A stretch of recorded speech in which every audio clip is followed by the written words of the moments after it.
어릴 적 부모님께 같은 말씀을 참 많이 들으며 자랐습니다. 밥 잘 챙겨 먹어라. 늦지 마라. 건강 잘 챙겨라. 어릴 때는 왜 같은 말씀을 그렇게 자주 하시는지 이해가 되지 않았습니다. 한 번 말하면 알 텐데 왜 또 말씀하실까라는 생각도 했습니다. 그런데 시간이 지나 제가 부모가 되어 보니까 그 이유를 알게 되었습니다. 자녀를 사랑하기 때문입니다. 혹시 잃어버릴까 염려하기 때문입니다. 그 말 한마디가 자녀의 삶을 지켜줄 수 있을 것이라 생각했기 때문입니다. 생각해보면 지금도 부모님은 다 큰 우리에게 같은 말을 반복하십니다. 건강 잘 챙겨라. 무리하지 마라. 밥은 먹었니라고요. 듣기에는 늘 같은 말이지만 그 안에 변함없는 사랑이 담겨 있습니다. 사랑은 중요한 말을 반복합니다. 오늘 본문을 읽다 보면요, 하나님께서도 같은 말씀을 반복하는 것을 볼 수가 있습니다. 무려 몇 번이나 반복을 하시냐면 무려 4번이나 반복을 하십니다. 한번 찾아보실까요? 9장 12절, 9장 17절, 9장 21절, 우리가 마지막으로 읽었던 10장 4절에 나온 말씀입니다. 어떠한 말씀이 나오죠? 하반절에 보면요, 그래도 주님께서는 진노를 풀지 않으시고 심판을 계속하시려고 여전히 손을 들고 계신다 라는 말이 4번이나 오늘 본문에서 반복을 하고 있습니다. 하나님은 왜 같은 말씀을 이렇게 반복하셨을까요? 정말 화가 나셔서 같은 말씀을 하시는 걸까요? 아니면 우리에게 꼭 들려주고 싶은 하나님의 마음이 그 말씀에 담겨 있는 것일까요? 오늘은 이 질문을 붙들고 우리가 오늘 본문을 보기를 원합니다. 첫 번째는요, 하나님은 현실보다 우리의 마음을 보려고 하십니다. 본문을 보면 지금 북이스라엘은요, 큰 어려움을 겪고 있습니다. 주변 나라들의 공격을 받고 있습니다. 나라가 그러다 보니까 흔들리기 시작했습니다. 성벽도 무너졌습니다. 그러자 백성들은 이렇게 말하죠. 9장 10절에 보니까요, 벽돌집이 무너지면 다듬은 돌로 다시 쌓고 뽕나무가 찍히면 백향목을 대신 심겠다라고 합니다. 처음 우리가 읽었을 때는 어떠한 말로 들리십니까? 참 긍정적인 말로 들리시지 않습니까? 그죠? 이 본문만 보면은 긍정적인 말이죠. 무너지면 다시 쌓자. 그 다음에 뽕나무가 찍히면 더 좋은 백향목을 대신 심겠다라고 했으니까요. 얼핏 들으면 정말로 희망적인 말입니다. 그런데 하나님은 이 말을 칭찬하지 않으십니다. 왜일까요? 문제는 성벽이 아니었기 때문입니다. 문제는 마음이었습니다. 백성들은 무너진 건물을 보았습니다. 그러나 하나님을 떠난 자신들의 마음은 보지 못했습니다. 잃어버린 성은 그들이 걱정했습니다. 그러나 그들이 잃어버린 믿음은 걱정하지 않았습니다. 하나님은 바로 그것을 너무나도 안타까워하셨습니다. 우리도 이와 같을 때가 있지 않나요? 기도가 잘 되지 않는데도요, 일은 잘 되면 괜찮다라고 생각할 때요. 말씀은 멀어졌는데 생활은 바쁘게 돌아가면 안심하는 우리의 모습이 혹시라도 있지 않나요? 예배의 감격은 사라졌는데 계획한 일이 이루어지면 만족합니다. 그러나 하나님은 우리의 현실보다는 우리의 마음을 먼저 보십니다. 사람은 결과를 봅니다. 그런데 하나님은요, 중심을 보십니다. 사람은요, 성공을 봅니다. 그런데 하나님은요, 믿음을 보십니다. 그래서 하나님은 사무엘에게 말씀하셨습니다. 사람은 외모를 보거니와 나 여호와는 중심을 보신다고요. 오늘도 하나님은 우리의 마음을 보고 계십니다. 예배당에 앉아 있는 모습만 보시는 것이 아닙니다. 예배 드리는 마음을 보십니다. 기도의 시간보다는요, 하나님을 향한 마음을 보십니다. 섬김의 양보다는요, 사랑하는 그 마음을 하나님은 보시기를 원하십니다. 그래서 하나님은 이스라엘 백성들에게 말씀하셨습니다. 무너진 성벽보다는 먼저 너희들의 마음을 돌아보라고요. 하지만 이스라엘은 하나님의 말씀을 들었나요? 오늘 말씀에 보니까 듣지 않았습니다. 여기서 한 가지 질문이 생기죠. 왜 이스라엘 백성들은 하나님의 말씀을 듣고도 그들은 변화되지 않았을까요? 하나님은 한 번만 말씀하지 않으셨습니다. 또 말씀하셨습니다. 다시 말씀하셨습니다. 끝까지 말씀하셨습니다. 그런데도 백성들은 돌아오지 않았습니다. 왜 그랬을까요? 문제는 죄가 아니었습니다. 하나님의 말씀을 들어도 그들의 마음이 움직이지 않았기 때문입니다. 그래서 하나님은 같은 말씀을 오늘 본문에서도 4번씩이나 반복하셨던 것입니다. 그들을 포기하셨기 때문이 아닙니다. 끝까지 돌아오기를 기다리셨기 때문입니다.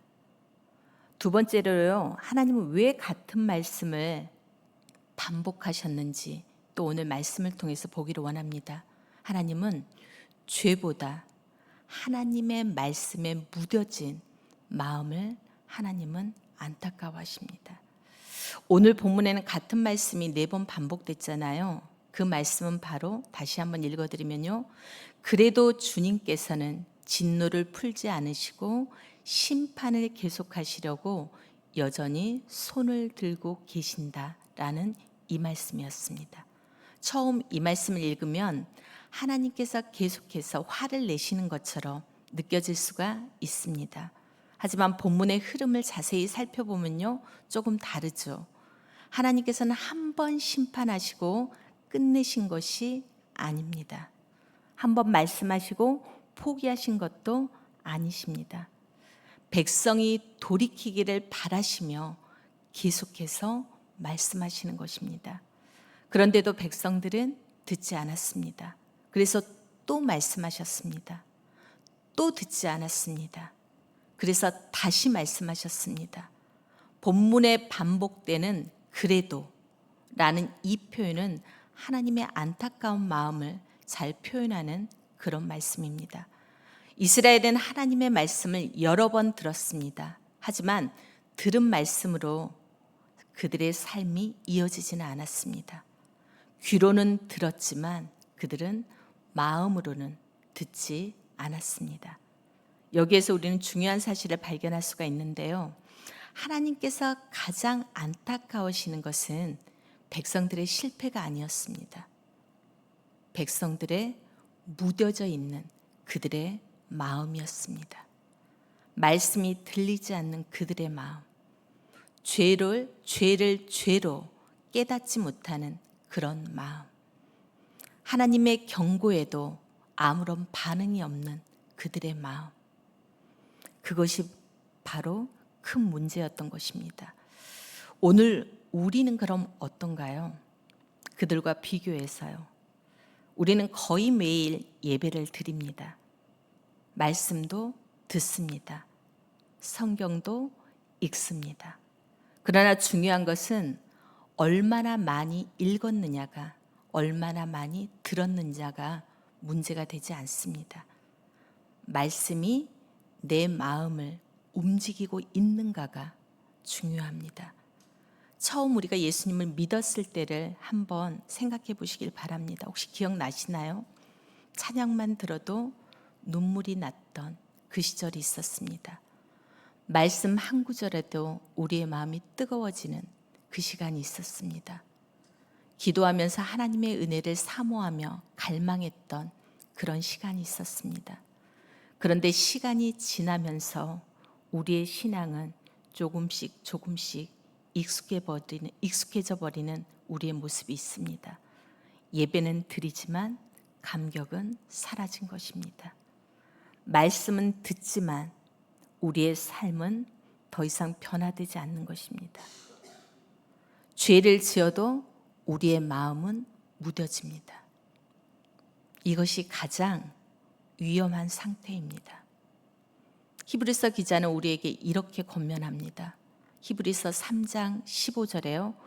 오늘 너희가 그의 음성을 듣거든 반역하던 때와 같이 너희의 마음을 완고하게 하지 말아라 라고 말씀합니다. 하나님은 지금도 우리에게 말씀하고 계십니다.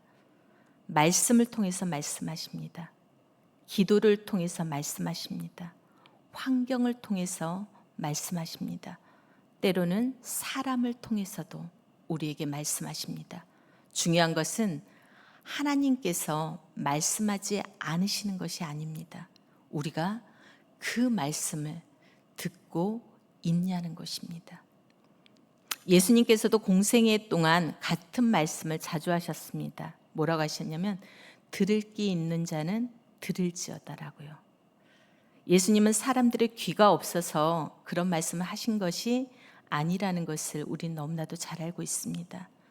마음으로 그 듣는 말씀을 들었냐는 것입니다. 하나님은 오늘 또 우리의 귀보다 우리의 마음을 지금 찾고 계십니다. 혹시 하나님께서 우리에게도 같은 말씀을 계속해서 하고 계시지는 않으신지요? 기도를 회복하라고 말씀하시는데 우리는 미루고 있지는 않으신지요? 용서하라고 말씀하시는데 마음을 아직도 우리는 닫고 있지는 않으신지요? 예배를 회복하라고 말씀하시는데 다른 일에 더 마음을 뺏기고 있지는 않으신지요? 하나님은 오늘 또 포기하지 않으십니다. 오늘 또 여전히 우리에게 말씀하시고요. 여전히 우리를 기다리고 계십니다. 그리고 오늘 또 우리를 부르시고 계십니다. 그러므로 우리가 해야 할 일은 하나입니다. 하나님의 말씀을 듣는 것입니다. 듣는 데서 끝나는 것이 아니라 그 말씀에 순종하는 것입니다. 어느새 강팍해져 버린 우리의 심령 가운데 날마다 주신 그 말씀 앞에 우리가 반응하는 것입니다. 오늘도 좋은 말씀 들었다고 끝내버리는 것이 아니라 그 말씀을 우리의 삶 가운데서 누리는 것입니다. 이것이 오늘 또 하나님이 우리에게 원하시는 말씀입니다. 말씀을 맺겠습니다. 우리는 오늘 한 가지 질문으로 말씀을 시작했습니다. 하나님은 왜 같은 말씀을 계속해서 반복하실까라는 질문이었습니다. 이제 그 답을 알 것 같습니다. 하나님께서 반복하신 이유는요, 포기하지 않으셨기 때문입니다. 한 번 더 기회를 주고 싶으셨기 때문입니다. 한 번 더 돌아오기를 기다리고 계시기 때문입니다. 사람은 몇 번 말해도 듣지 않으면요, 어떻게 하시나요? 우리는 포기합니다. 그러나 하나님은 절대 포기하지 않으십니다. 끝까지 우리에게 포기하지 말라고 말씀하시고 다시 우리에게 말씀하십니다. 하나님은 이스라엘을 포기하지 않으셨습니다. 베드로도 포기하지 않으셨습니다.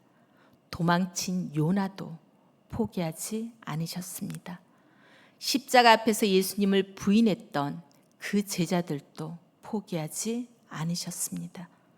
그리고 오늘도 우리를 포기하지 않으십니다. 어쩌면 하나님께서는 지금도 우리 각자에게 같은 말씀을 계속해서 반복하고 계실지도 모릅니다.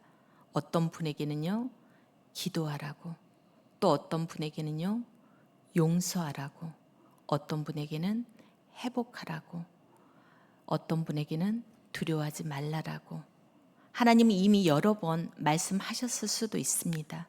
그런데 우리는 바쁜 삶 속에서 그 말씀을 흘려보내고 있는 것은 아닐까요?